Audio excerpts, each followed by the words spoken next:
Curtia de falar aqui sobre uma coisa que eu aprendi na faculdade e tem-me, não sei, acho interessante porque é uma coisa que eu nunca tinha pensado muito e eu tive um setor, que é o setor João Paulo Queiroz, que é o setor mais fixe que eu tive em Belas Artes, e tivemos uma cadeira que era cultura visual, e essa cadeira era sobre cultura, basicamente. Não sei onde é que se enquadrava o visual, mas era sobre cultura.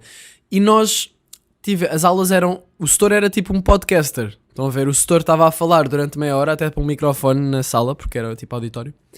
E ele falava durante. Eu disse meia hora, não. Ele falava durante tipo uma hora e meia.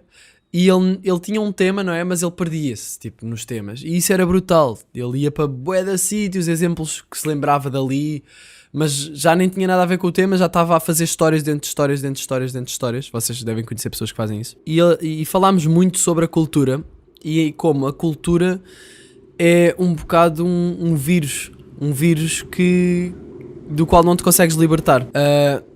Qualquer gesto que tu tentes fazer para negar a cultura ou para contrariar a cultura é um gesto baseado na cultura. E quando eu estou a dizer cultura é tudo o que nós... eu devia ir buscar o caderno, não é? Eu vou buscar o caderno. O setor falava muito numa coisa que é a ideologia. E para o setor, a ideologia... Eu vou-vos dar aqui uma aula do que eu aprendi na faculdade, mas pronto. Pronto, basicamente a ideologia é uma consciência distorcida da realidade cheia de significação. Ou seja, a maneira como as pessoas olham para as coisas, para a realidade, está distorcida porque atribuímos significados arbitrários às coisas que só estão lá porque num todo, toda a nossa cultura lhe deu esse significado.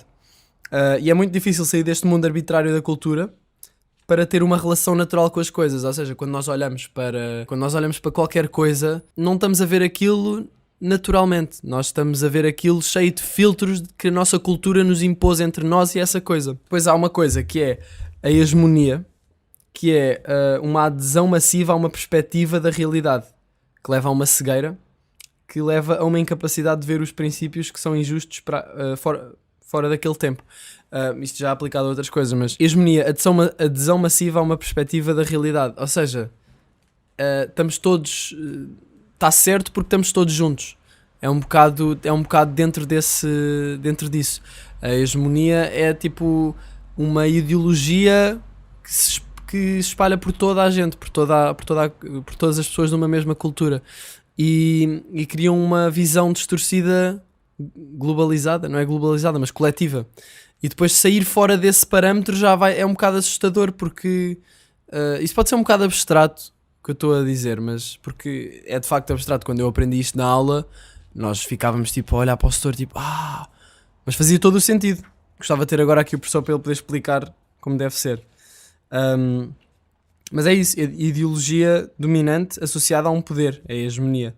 É um poder que cega as pessoas porque acham estar bem, porque estão todas juntas nisso. Por exemplo, eu vou dar um exemplo disto com outros fenómenos. Por exemplo, a moda.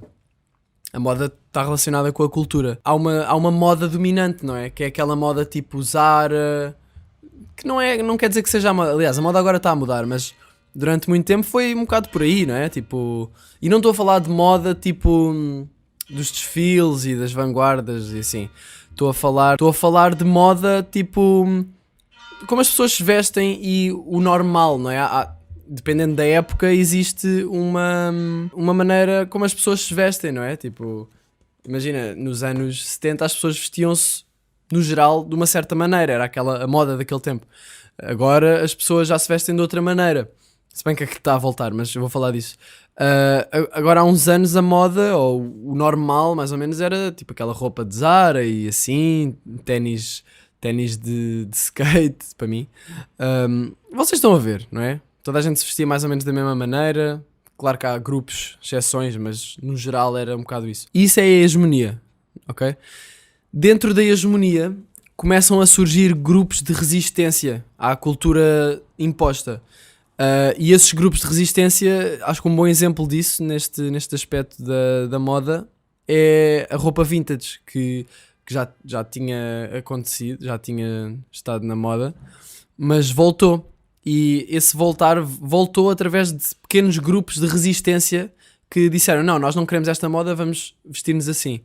E isso são grupos de resistência à cultura dominante que, ironicamente, passaram a outro processo que se chama incorporação, que é quando, vou ler aqui, processo dinâmico com que uma sociedade que precisa de novos consumidores faz a transição da resistência hegemónica a uma nova hegemonia, dando-se uma incorporação. Isto é um bocado aplicado à economia, mas basicamente é isso, quando os grupos de resistência à cultura se tornam a nova cultura. Se vocês virem agora, a roupa vintage está a bater, tipo, num geral, já não são pequenos grupos de resistência. E eu acho que isso é bué de interessante. E são coisas que nós não pensamos assim tanto. O sistema precisa das subculturas que mudam algo para mais tarde as inserir no circuito comercial, fazendo a incorporação. Calças de ganga de antes eram calças de trabalho e começaram a ser usadas massivamente. Isso é um bom exemplo também. Acho que é um tema interessante para explorar. Se vocês quiserem pesquisar sobre isto mais, podem ver o livro As Palavras e as Coisas do Michel Foucault, que eu não li, mas o setor baseou-se nele para dar as aulas, nesse e noutros, mas nesse eu lembro-me que ele falou imenso desse livro, por isso pode ser que eu também o leia um dia destes.